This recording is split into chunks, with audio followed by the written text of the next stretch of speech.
Hey everybody, it's Matt, and I wanted to check in, do another review of the Beach Boys in order as I've been doing. So, with that said, we come to their 10th studio album and their third album in 1965, The Beach Boys Party. This came out November 8th of 1965, and the album was recorded between September 8th and 27th of that same year. So, came to this album with a little bit of trepidation. This is not considered one of their best, and I heard this album years and years ago, but basically I'd forgotten it. I bought a copy for the review for about $6.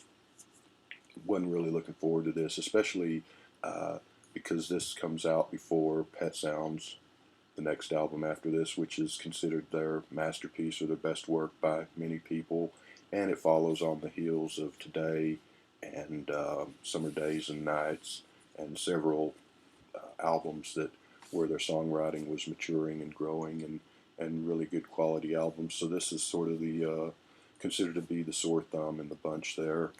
But I wanted to give it a fair shot, and I've given it a few listens. A few things about this: the album went to number 6 in the United States, number 3 in England, and it's marketed as well, how the album came about. Brian was working on what would become Pet Sounds, but wasn't anywhere near finished at that point. Capitol Records wanted some new music for a Christmas release, and so they thought we put out a live album a year or so ago. We put out a Christmas album about a year ago for the Christmas market. No reason to do either one of those this early, this close to the other two yet.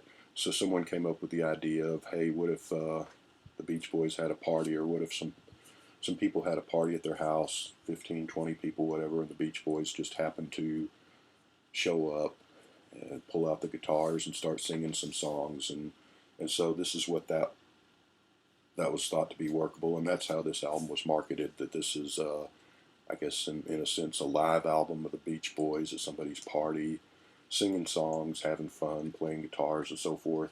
And not exactly truth in advertising, because the album, even though these are quick takes and rough takes, they're not polished songs by any means, but they were recorded in a studio.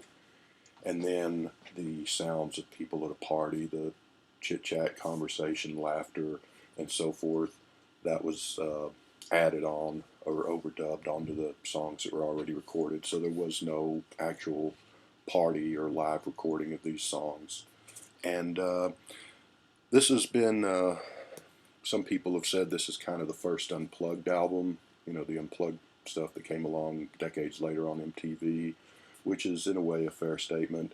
I kind of think of it as Get Back, the Beatles album, which became Let It Be, because the idea behind that originally was just for the Beatles to play some originals, but also to play some old rock and roll songs, the songs that they, played when they were younger that got them in love with music. That didn't end up being that. It ended up, Let It Be ended up being all originals with the exception of Maggie May cut. This, on the other hand, is almost all cover versions of songs, with the exception of there's one medley of Little Deuce Coupe and I Get Around. But anyway, so yeah, this kind of doesn't have a real high standing. Sort of thought of as just a throwaway, inessential album by most. But I wanted to give it a chance. I gave it a few listens, and let's just get into the songs, and we can talk about it a little bit more. So the first song is Hully Gully, which is Mike Love on lead. The song was originally done by the Olympics in 1959. It got to number 72, so it didn't do great chart-wise, though it does show up on oldies radio. It inspired the Hully Gully dance. I had heard the song a bunch. I guess probably heard the Olympics version. I'm not sure. Never thought much of it one way or another. I just thought it was one of those kind of gimmick songs like Alley Oop or Purple Polka Dot Bikini, that type of song. The Beach Boys version, though, it's a nice opener to the album. It's very spirited and breezy. Sounds like they're having a lot of fun with it. So it's I'm going to go ahead and give their version a 7. It's actually not so bad. And instrumentally, most of this is just them singing. There's acoustic guitar on pretty much every song, some tambourine, and and bongos in place of a drum kit. And there's a little bit of piano on one song, but otherwise it's just guitar, tambourine, bongos, and people singing. So there you go. Hully Gully is 7. Now we get I Should Have Known Better and Tell Me Why. And of course, 2 Beatles songs from Hard Day's Night. Both of these are, let's see, Carl and Al Jardine sing I Should Have Known Better. Tell Me Why. It doesn't say any information about who sings lead on that. Um, they're pretty good. I mean, they're not the quality of the Beatles, and these aren't meant to be, again, studio polished versions. These are just meant to be having fun, laid back, just hey, here's a guitar, let's sing some songs, and a run through of some of their favorite songs. So, but for that, they have great voices like the Beatles, of course, and they do pretty good version on both songs. I'm going to give I Should Have Known Better an 8. I'm going to give Tell Me Why a 7. Not my favorite covers of Beatles songs, but they're not bad. One of the one of the highlights of the albums actually. And since you didn't ask, I'll name a couple of my favorite Beatles cover versions. Those will be Hard Day's Night and Day Tripper by Otis Redding. Stevie Wonder's version of We Can Work It Out's really good. Wilson Pickett does a nice Hey Jude, which Duane Allman plays guitar on, I believe. And someone that probably never heard of named Wee Willie Walker, quit laughing, does a great version of Ticket to Ride. He was on Goldwax Records, which was kind of like a lesser version of Stax or Motown that was around from 61 or so to about 1970. Some great soul label, had some other music on there besides soul, but uh, I don't think this ever came out on vinyl, but it's a 3 CD set of all the complete Goldwax singles. Great stuff if you're into soul music. Anyway, so enough of that. What did I say? 8 for Should Have Known Better, 7 for Tell Me Why. And then we moved to Papa Ooh Mau Mau, which is again another one of those kind of silly early 60s gimmick songs. That was actually on their live album the year before. This was originally done in 1962 by the Rivingtons, got to number 48. Brian and Mike Love share lead vocals on it. Silly song. They are having a lot of fun and really let loose on it. I'll give them that. I originally gave this song a 7 because of their exuberance and spirited version of it, but after playing it a couple of times, it's fun the first time, and it diminishing returns each time you play it after that. I can see this getting annoying pretty quick, so I'm going to drop it from a 7 to a 4. It's okay. Another Beatles song is up. I'm sorry, I got that out of order. The 5th song is Mountain of Love, which was originally done by Harold Dorman in 1960. I think is a country western song. It got to number 21. The version you probably know that shows up on Oldies Radio all the time is Johnny Rivers' version from 1964 that got to number 9. Number 9. So it's not a song I was crazy about. It's a good song, but it's just sort of one of those their songs for me. I never really paid much attention to it. It's nice, but a little dull. But the Beach Boys, the harmonica works in it. That Johnny Rivers has a harmonica in it too, I believe. But uh, their harmonica works better than Johnny Rivers, and the harmonies are nice. So it's pretty good. I'm going to give it a 6. Okay, now we get to the other Beatles song. The third and final Beatles song is "You've Got to Hide Your Love Away," of course from Help. Dennis Wilson sings lead on that. Really does a good job. And the "Hey, You've Got to Hide Your Love Away," I don't know, they had some other people besides the Beach Boys, like Marilyn Wilson, Brian Wilson's wife, and some of their friends. So I don't. It's like a crowd at the party shouting the "Hey, You've Got to Hide Your Love Away" chorus. Kind of corny, but kind of neat too. It works. Uh, Dennis is in good voice. I like it. I'm going to give this one a 9. So, yeah. And that, oh no, there's one more song on side 1. "Devoted to You" was an Everly Brothers song, 1958, got to number 10. It's slow, slows things down. You know, like the party, you've got the rock and roll songs, and then you kind of slow things down so that people can go off in the corner and make out or whatever. Never been a huge Everly Brothers fan, but the Beach Boys version is pretty, sounds nice. I'll give it a 6. And I'm sure I've heard the Everly Brothers version, but I don't remember it to tell you the truth. So that's side one. We get to side two. Opens up with Alley Oop, Oop Oop, another one of those silly cornball gimmicky songs. This was done in 1957 by Dennis Frazier as a country western song, which I had backwards. Mountain of Love was, I guess, not a country western song. This is the one that was originally a country western song. I've never heard Frazier's version. The one everyone knows is by the Hollywood Argyles from 1960. It went to number one. The Beach Boys, have fun with it. It's a silly song. I'll give it a 7, though, again, just because they seem like they're having a ball doing it. Second song, side two, is There's No Other Like My Baby. This was a song by the Crystals, 1961, got to number 20. I give the Beach Boys nice harmonies. It's well done. The Crystals do it better. I give the Beach Boys version a 6. Then we get to the medley, which is I Get Around and Little Deuce Coupe. It's just the Beach Boys gooning about, having fun, kind of taking the mickey out of a couple of their songs, singing in affected voices and goofing around. It's cute and funny once or twice. After that, it's not much to it. In fact, it's really not that good. I'll give it a 3. Fourth song is The Times They Are Changing. Of course, that's Bob Dylan. Al Jardine sings lead on that one. Dylan's 45 of this was released in England and got to number 9 in 1964, and that wasn't released in America as 45, I don't believe.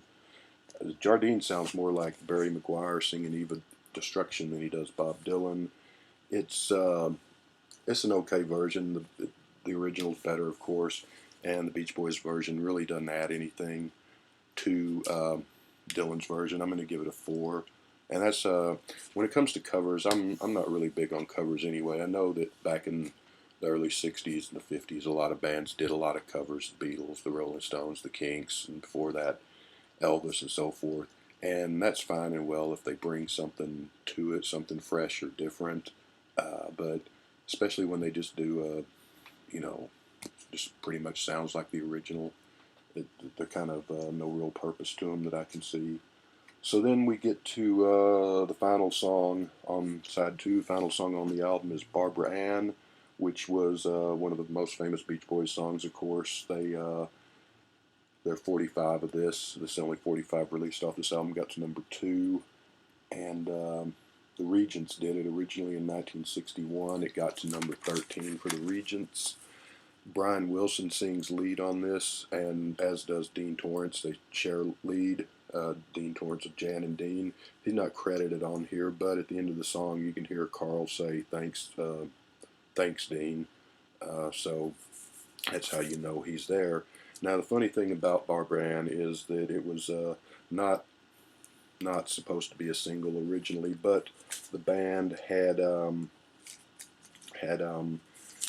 released a song that was not on an album called "Little Girl I Once Knew." Really great song, but it stalled at number 20 on the charts because it has a break, a pause of silence, kind of like No Matter What, Badfinger, where they have that half a second or second or so of silence. This does too, and in 1965 that didn't cut it, and radio disc jockeys and programmers threw a fit because dead air would be the end of the world, so forth. So the song didn't get a lot of airplay, and it stalled at number 20. And so radio disc jockeys pulled Barbara Ann off this album, started playing it instead. Capitol got wise, released it as 45. It became a hit and went to number 2. It's silly. It's something that should have been would have suited their albums. I've said this several times in their recent reviews. Would have suited their first 3 or 4 albums. By this time, they'd grown a lot as musicians and songwriters, so it's kind of a throwback and a little out of place by this time. But it's still a good song. I'm going to give it a 10. I remember one drunken night of singing this song long ago with some friends. It was a good memory. The Who do this song in the Ready Steady Who EP and in the Kids Are Alright movie. Keith Moon, as a matter of fact, was a huge Beach Boys fan. Don't Worry Baby, I think, was his favorite Beach Boys song. So, anyway, but yeah, the Little Girl I Once Knew, Stalled at 20. That song was supposedly, I've seen the movie, but I don't remember it being in there, but it was in the movie The Devil Wore Prada, or The Devil Wears Prada, with Meryl Streep and, what's her name, that girl, you know, the girl with the big baseball size eyes. I don't remember it being in there. Kind of funny aside, a girl that I used to work with, her dad used to come by quite a bit, and he was an older guy, and he liked scary movies, like not the good scary movies, but like the bad stuff, like Saw Part 13 and those type of things. And so he went to see the movies all the time, and he called her up one time, and she's on the phone going, "Oh no, Dad, you didn't, you didn't, you didn't." And turns out that he went to the movies. He bought a ticket to Devil Wears Prada, having no idea what it was. He thought it was a scary movie, you know, and his daughter was saying, "That's not a scary movie." He says, "Well, it says devil on the poster," so I thought, you know, scary stuff. Anyway, so he went and saw that. She asked him if he liked it, and he says, "Well, you know, it wasn't too bad, but it wasn't scary." But I digress. So Brian was hard at work on Smile, like I said. This was probably a huge distraction and annoyance for him. He produced the album. Not a lot of production because it's, like I said, it's pretty much just unplugged, laid back run-throughs of old songs. Mike Love is probably more in charge here. Brian, in fact, I think only sings lead on a song or two, even though he sings on probably all of them backing vocals. So it's not as bad as I thought it was going to be. It's probably not an album I'm going to pull out too often. Um, and if you're only know the Beach Boys from the hits and you're thinking about investigating a little deeper into them, this would definitely not be the place to start. Get their classic albums first. This is only if you really like them and want to be a completist. What else? What else? But yeah, overall, I'm going to give this a 6.5. I mean, it's fun, and there is a certain charm and a certain perverse quality to 1965. Was a transitional time still between songs about riding around in your car with your buddies and holding hands and having a crush on the girl to music moving in a more serious topical matters, you know, and instrumentation and lyrics and so forth. Going forward with the Beatles, the Rolling Stones, Dylan, Summer of Love just around the corner. So I mean, there's something to be said for it's for them to put out an album like this at a time like that, and the Beach Boys would get very serious and artsy on their next couple of albums anyway, just like everyone else was doing at this time. But this, in its own way, is just as radical, I guess, to put out something like this when everybody's moving into the more artistic or heavier topic matter direction. So I'll give it that, but it's still not something I'm probably going to play too often. 6.5. The in the end of last year, November 2015, they released a double album. Also released it on CD called Beach Boys Party. I should have written down the title, but I think it's Beach Boys Party Revealed or Stripped or something like that. And when they recorded this album, there's 12 tracks on it. They recorded, I don't know, 30, 40 songs. Didn't end up using all of them. So they also recorded some other Beatle cover versions, some other Bob Dylan stuff, some Drifters songs, a couple of Rolling Stones songs. All of those are released on that new Beach Boys Stripped album. And they also removed the whole party sound, people talking in the background deal. So it's just the kind of acoustic, whatever run throughs of the song. It's supposed to be a lot better than this album, is what I've heard, but I don't have that album, so I can't really comment. Supposed to have improved this album standing a little bit, but I'll get it. Maybe I'll do a separate review on that sometime. But for now, this is what I've got, and it's, what I say, 6.5. So yeah, it's not in the best condition, but the record's really good. Capital Rainbow label. It's on the record player, so I'm not going to get up and go get it. But it's mono. I got this for, I think, $6. there's the cover. Got a little bit of ring wear, but it's in pretty good shape. Thick cardboard, which I always like. There's the back cover, and then you got the gatefold. I don't know how well you can see that. That's a good picture of Brian, kind of neat. There's I don't know who that girl is with Mike. She's kind of fetching, as is this girl with Carl there. And the other thing that was neat that says it comes with fan photos free inside, and sure enough, my copy still has those. They're like baseball cards. They're perforated, so you could take them apart if you wanted to. It's basically the pictures inside the album there, and the back's just white. So I think it's funny that all the pictures are pretty much, there's some solo shots, but most of them it's the band with each other or with people at the supposed party. But all the pictures of Mike Lover, he's by himself because he's a jackass. So even here where he's with this bowl of chips or cookies and milk or whatever that is, it's like he can't find anyone to talk to at the party that wants to hang out with him, so he's got to hang out with the bowl of cookies there.